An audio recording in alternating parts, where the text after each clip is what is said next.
The governor of Florida, Ron DeSantis, is scheduled to announce later this afternoon, a little more than an hour away, that he is running for president of the United States.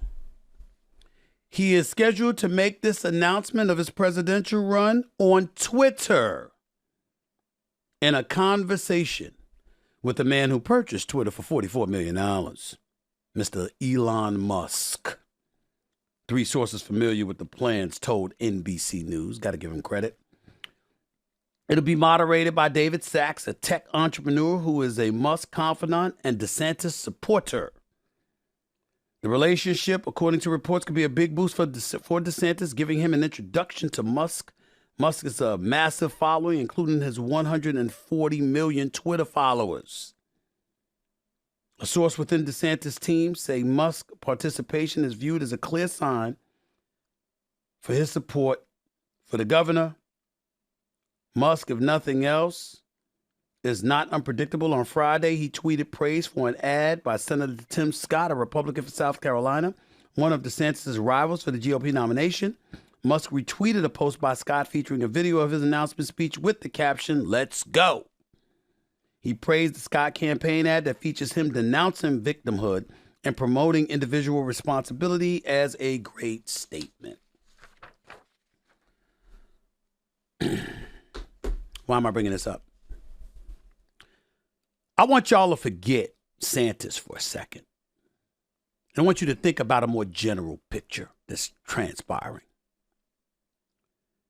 I'm reading a story here on Twitter where it's talking about the Daily Wire Plus to stream all shows on Twitter.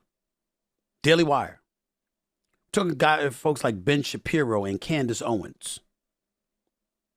Tucker Carlson recently announced, after he departed from Fox News unceremoniously, that he would be doing a show on the Twitter platform. Musk, obviously, as I read, is complimenting Republican Senator Tim Scott. They ain't playing. They ain't playing. I'm looking for the liberals who doing the show on Twitter. I don't see that. Might behoove you. Musk says it's a channel for free speech. Why not? Now, some would sit up there and say that he's embracing the far right. I ain't going to go on all of that. I'm liberal in my thinking on social issues, very conservative on fiscal issues. I don't like paying the taxes that I pay in New York and California. I ain't apologizing for that to a damn soul. It's too damn high. It's too high. Okay? And anybody wants to leave for the state of Florida, the state of Arizona, the state of Texas, Tennessee, Florida, Arizona, you can pay some taxes, but not this high. But in terms of the tax-free states, that's Florida, that's Texas, Tennessee, Delaware, Nevada, I think Washington. It matters to people. You want money in your pocket. People don't like to hear that. Damn all that. People like to keep their money. I am a believer that no American citizen should ever walk home with less than 50% of their money. Whatever taxes you're going to take, federal, state, FICA, whatever it is, you should walk home with 50% of your money. With all of those taxes, FDIC, let me not forget that either. All of those taxes taken out of your check, you should walk home with 50% of your money. That is a firm belief that I have. Having said that, I don't like some of these positions I see. I don't like the issues on abortion rights. I don't think that men should be telling a woman what to do with their body, although I'm against abortion. I think we do have an immigration problem in this nation. I don't think that people should be walking across the border illegally, and there's no impediment to that whatsoever. I don't believe that. I believe folks should stand in line, but in the same breath, I don't believe children should be separated from their parents and all that stuff. I'm not getting all of that. I'm just giving you generic feelings. I definitely believe in lower taxes. I definitely believe in order. I don't want to mimic law and order because I don't want to sound like Trump or DeSantis or somebody. But damn it, we can't have a lawless society. I told y'all months ago I was out here in on Rodeo, and they were letting 2 people, 3 people in the store at a time because they were scared to let more than that in because robberies were so prevalent. You can't have that.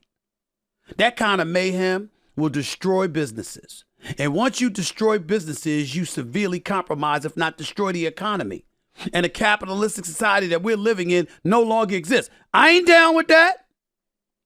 I ain't down with that. Now, I don't want to sit up here and talk about, I know I've said before, I'm a proud capitalist, but the way some folks lean on the word and the definition of capitalism these days, I'm not sure I want to say proud that more, but I damn sure ain't down with socialism. I think everybody deserves a fair and equal opportunity. But if what I do with it is better than what you do with it, I deserve more. I ain't apologizing for that. I'm not. I'm not trying to side with Musk. Lord knows I ain't trying to side with DeSantis these days, and don't get me started with Trump. But when you hear the kind of words that they use to describe themselves, it does hit you. When you think about Musk and he's talking about Scott, he praised the Scott ad campaign that features him denouncing victimhood and promoting individual responsibility. Well, that's vague. Now, I don't like that. And I do think that there are some people who are quick to paint themselves as victims. I do think that in this woke culture that we're living in, I think it's utterly ridiculous. I do agree with comedian Chris Rock when he said before, you just used to try to bust your ass, work as hard as you could, and propel yourself to new heights. That's how you look forward to future opportunities. Now you lie in wait, or you look to provoke the demise of somebody else over the littlest thing imaginable just so you can get their job. Or worse, put them on an equal playing field because you don't have shit going on. So you want to make sure they don't have shit going on either. And that's a problem. So again, I'm not adopting and embracing what they're saying blanketly in terms of words like victimhood and promoting individual responsibility, but it does play a role. You're going to always encounter situations where people try to victimize you. And there is something called intestinal fortitude that you do need to exercise from time to time to overcome adverse circumstances, because none of us escape adverse circumstances our entire life. We got to deal with it. And then when you get to the issue of personal responsibility, yeah, I believe in that.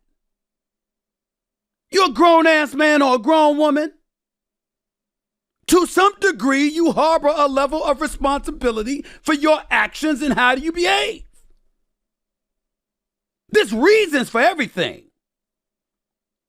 And we understand that. And they need to be taken into consideration, but not to completely absolve you from your transgressions.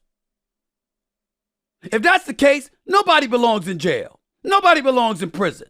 Nobody should have debt. Everybody should have an equal paying job or whatever the case may be. Well, if I'm better than you, no, I don't believe in that. Now, I don't believe you forget the poor and the desolate amongst us. And I don't believe you forget the elderly. Children, elderly, hands off. Those that are desolate and disenfranchised that need a helping hand, damn right. But you got to go for yours to be all you can be. And if that is not something you're motivated to do, then you don't deserve what those who are motivated end up getting. So I say all of that to say this is interesting. Because when stuff goes down and stuff happens, that's just the way it goes. And we got to be real with that.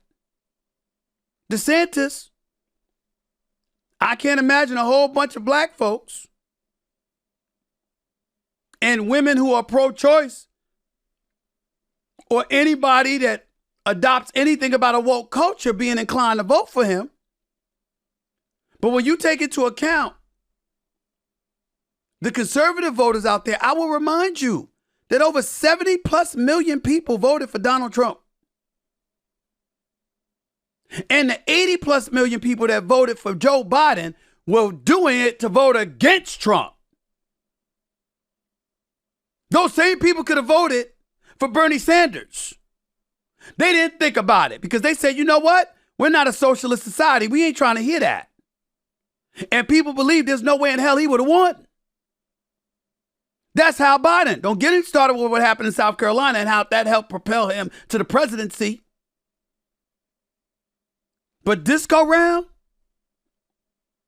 with the way the streets of America are looking and what we see as so pervasive over the news wires every day, y'all,